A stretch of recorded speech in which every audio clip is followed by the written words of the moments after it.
Hello everyone, this is Maria Bicolana. Yes, another day to share my cooking. Yes, my cooking with you guys. Mukbang. And also, what else? Baking. But anyway, guys, I welcome everyone to my kitchen. It's mukbang today. Yes, I am having my steaming rice here. I don't know if you can see it. Yeah, steaming rice, 1.5 cup. And last night, guys, I made lumpia Shanghai. Yes, lumpia Shanghai. I have 3 that I cooked this morning, but I ate already the one. And my, what do you call this? I think I am here. Special gisado na gulay, vegetable. And I have a suka with cracked pepper and garlic there, guys. Garlic. I think I am too far with you guys. Do you think? Yeah. Let's get a little bit closer. Yeah. Anyway, guys, let's eat. Yes, let's eat. Here, suka. I feel like having suka with my lumpia. Yeah. Well, you see, guys, last night, I've been meaning to make a lumpia because I found the wrapper, lumpia wrapper in my freezer. I found it. So, I thought, and I have giniling, so I thought this is good for lumpia Shanghai. It's beef, guys, because I love beef. But pork is good also, but it's very handy here with us in Canada, the ground beef, because it's Alberta, actually, where I live, is agriculture and rancher. The occupation, most of the people occupation here, farmer. So anyway, guys, let's eat. And I have mango. This is not good for diabetes. Yeah, like me, I'm just speaking for myself because there's a lot of sugar content. Yeah, there's so much sugar content in there. But I usually make it in one piece of ripe mango. I usually make it into 2 meal so that it's not too much sugar because I love mangoes. Yes. Anyway, guys, join me eat. Yes, I'm really looking forward to it, especially my lumpia. Yeah. Nasunog uli sa ilalim. Every time I cook, nasusunog. Anyway, good thing my brother is not here, or he's gonna give me heck. Anyway, guys, it's all good. Yeah, life is good. I'm happy. It's all good.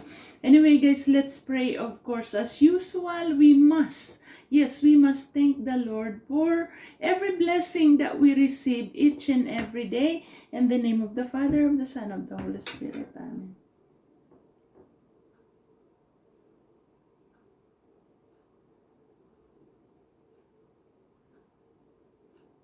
Yes, in Jesus' mighty name we pray. Amen. In the name of the Father, of the Son, of the Holy Spirit. Amen. Okay, guys, I cannot wait for my lumpia. I am going to I ate 1 already. I cooked 3. And I still have some here. I still have some to cook. Yes. Can you see that, guys? Yeah. And I'm gonna cook it later on. You see, I'm old. Yeah. So, I'm kind of slow going.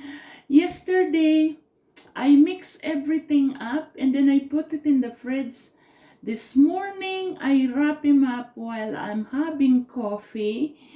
And this is, I wanna have it to eat. Yes, I wanna have to. So, Here we go, guys. I ate the one already. Wow. Ang sarap-sarap.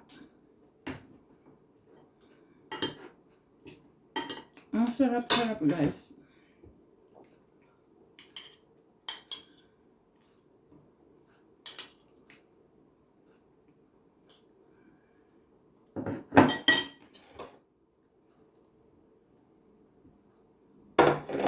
Don't mind me, guys. I'm hungry. Atay.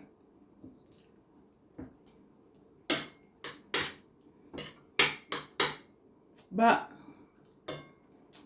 you don't wanna eat too much lamang loob if you have gout. Kung masakit mga paa nyo.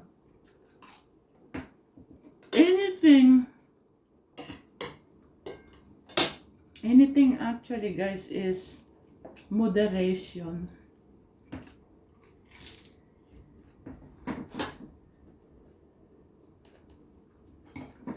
Anything is moderation. Well, you see, guys, why I decided to make lumpia. I haven't made lumpia for a long time.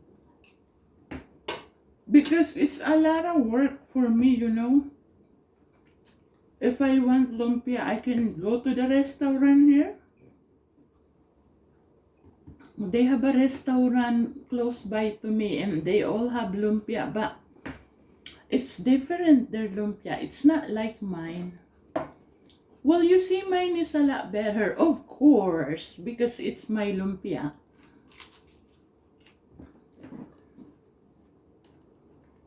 Very easy, guys.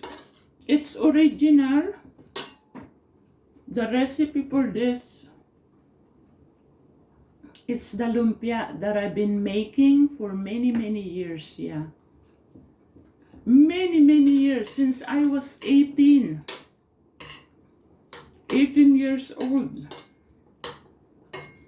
And the gulay is really nice too. The gulay is very yummy too, yeah. Come in and join me, guys. Go get something to eat and join me. Why I call it special? Because they have a liver, pork liver, one pork chop I cut up, and also shrimp. So it's a special, yeah. So yummy, guys. And this is very easy. The sunog. Because very easy, guys. When I go to the Philippines, I tell everybody, okay, what's your favorite? And for me, I always say, my favorite is lumpia Shanghai, so we're gonna cook lumpia Shanghai. I just mix it all up. I use ground pork in the Philippines. Very easy, guys. This is half a pound of ground beef. One small carrots that chop up very tiny. One small onion. It's a must. Onion and carrots, it's a must. You chop them all up. Isaw-saw sa suka. Yum. So yummy. And then what you do is chop them all, the two carrots, one small carrot, one small onion. It's a must. You must chop them up. And then I put one egg in this because I only made those. I've shown it to you. One egg, 1 tablespoon of flour, 1 teaspoon of ground pepper, yeah, salt and nor. That's it. That's all I put in it. It's always been like that. It's a must to have onion. Even if you don't have carrots, the onion makes it really yummy. I don't know, that's how I make my lumpia Shanghai. Ever since I learned it. I learned it from my sister, yeah. Because my sister sell it in her carinderia years and years ago.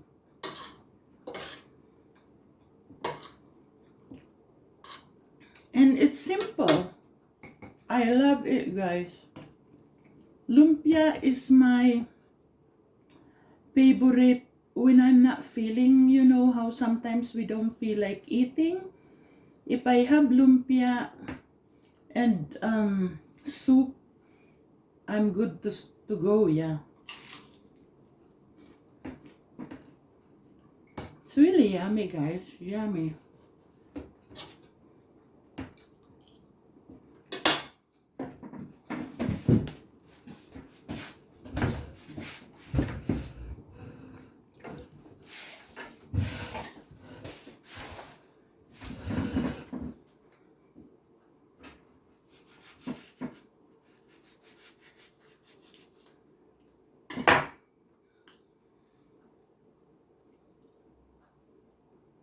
Yeah.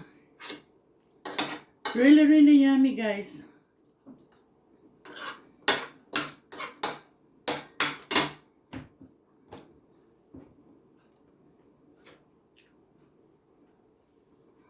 Yeah, this is very high in sugar. This is good enough, just this. And the one mango, you should make it into two. Yeah. I should not be eating it, but oh well, you know. We're living. I love mangoes, yeah. Anyway, guys, thank you for watching my video. Please subscribe, Maria Bicolana. Thank you. Mwah, mwah, chup, chup. Love you guys.